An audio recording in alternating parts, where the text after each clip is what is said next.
ख़वातीनो हज़रात, साइंसदानों का कहना है कि उन्होंने 3000 साल पुरानी मिस्री मम्मी की हनूद शुदा लाश की आवाज दोबारा सुन ली है और इस तरह उन्होंने इस 3000 साल पुराने मिस्री राहिब की मौत के बाद दोबारा जिंदा होने की ख्वाहिश कुछ हद तक पूरी कर दी है। ये वाकया क्या है और साइंसदानों ने ये सब किस तरह किया और उन्होंने इस मम्मी की जब आवाज सुनी तो उन्हें क्या सुनने को मिला, इसकी तफसील पीपल लाइफ की आज की वीडियो में आपको बताएंगे। इसके साथ साथ आपको फिरौन की लाश का मुआयना करने वाले एक फ्रेंच डॉक्टर के इस्लाम कबूल करने का वाकया भी बताएंगे कि हजारों बरस के बाद इस दौरे जदीद में फिरौन की लाश के बारे में अल्लाह ताला का दावा और कुरान किस तरह सच्चा साबित हुआ और एक फ्रेंच डॉक्टर जो कि इसकी लाश का मुआयना कर रहा था उसने क्यों इस्लाम कबूल कर लिया, इसी मौजू पर आपसे बात करेंगे। सूरह यूनुस में फिरौन के मरने के बाद उसका अंजाम कुछ इस तरह फरमाया गया था, बस हम तेरे बदन को समुंदर से निकाल कर महफूज कर लेंगे ताकि तू बाद में आने वालों के लिए इबरत बन जाए। ये वाकया आज से 3500 साल पहले पेश आया था और फिरौन के डूबकर मरने के बाद समुंदर ने उसकी लाश को अल्लाह के हुक्म से बाहर फेंक दिया, जबकि बाकी लश्कर का कोई भी नामो निशान न मिला। उसी जमाने के बहुत से हनूद शुदा जिस्म आज भी मौजूद हैं और अब साइंसदानों का कहना है कि उन्होंने 3000 साल पुराने मिस्री राहिब की मौत के बाद उसकी मम्मी की दोबारा जिंदा होने की ख्वाहिश कुछ हद तक पूरी कर दी है और ये तब मुमकिन हुआ जब उन्होंने की हनूद शुदा लाश में मौजूद आवाज की नाली की मसनूई शक्ल तैयार की और उससे आवाज की नकल तैयार कर ली। साइंसदानों का ख्याल है कि इस मिस्री राहिब ने 11वें रामेज नामी फिरौन के दौर में जिंदगी गुजारी होगी और माहिरीन आसार कदीमा के मुताबिक इस मम्मी, जिसका नाम साइंसदानों के मुताबिक नसीमुन है, उसके लिए उस दौर में अपने रस्मी फराइज सर अंजाम देने के लिए एक ताकतवर आवाज दरकार रही होगी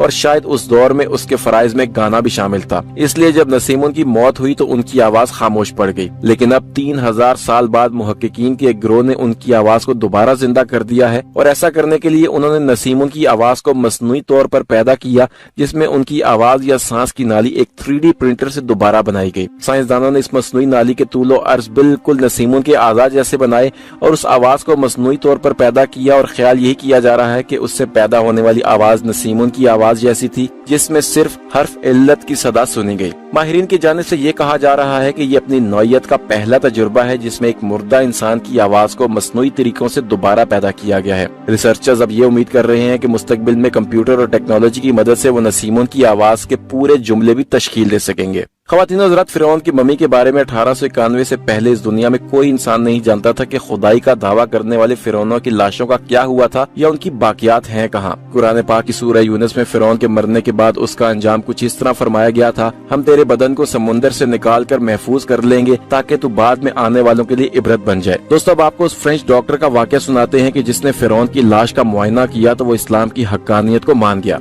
हुआ कुछ यूं कि 1982 में फिरौन की मम्मी खराब होने लगी तो उस वक्त की मिस्री हुकूमत ने फ्रांस की हुकूमत से दरखास्त की कि फिरौन की मम्मी को खराब होने से बचाया जाए और जदीद साइंसी जराये से इसकी मौत की वजह भी मालूम की जाए। चुनाचे मिस्री और फ्रांसीसी हुकूमत ने मिलकर मम्मी को फ्रांस ले जाने का इंतजाम किया और फ्रांस में फिरौन की मम्मी को माहिर डॉक्टरों की टीम के हवाले किया गया। उस टीम की सरबराही डॉक्टर मोरिस बोकाये ने की थी। माइक्रोस्कोपिक टेस्टों के जरिए उस मम्मी के तमाम आज़ा का बारीक बीनी से जायजा लिया गया तो मालूम हुआ कि उसकी लाश और जिस्म में समुद्री ज़रात अभी तक मौजूद हैं और मौत की वजह भी पानी में डूबने की वजह से हुई थी। एक बादशाह की मौत पानी में डूबने की वजह से कैसे हुई, ये डॉक्टर मोरिस के लिए हैरत की बात थी। उस डॉक्टर ने उस मम्मी के बारे में जानने की कोशिश की तो उसे मालूम हुआ कि उस बादशाह की मौत के हालात मुसलमानों के नबी मोहम्मद सल्लल्लाहु अलैहि वसल्लम पर उतरी किताब कुरान पाक में तफसील से दर्ज है। उसे इल्म था कि जहाँ से ये लाश मिली है वो एक इस्लामी मुल्क है। चुनाचे तजस्सुस के हाथों मजबूर होकर वो मिस्र पहुंचा। वो एक साइंसदान था, इसलिए उसने इस मामले पर मिस्र के ही एक साइंसदान से मुलाकात की और उस साइंसदान ने कुरान पाक खोलकर उसे सूरह यूनुस की आयत नंबर 90 से लेकर 92 का तर्जुमा लफ्ज ब लफ्ज सुना दिया।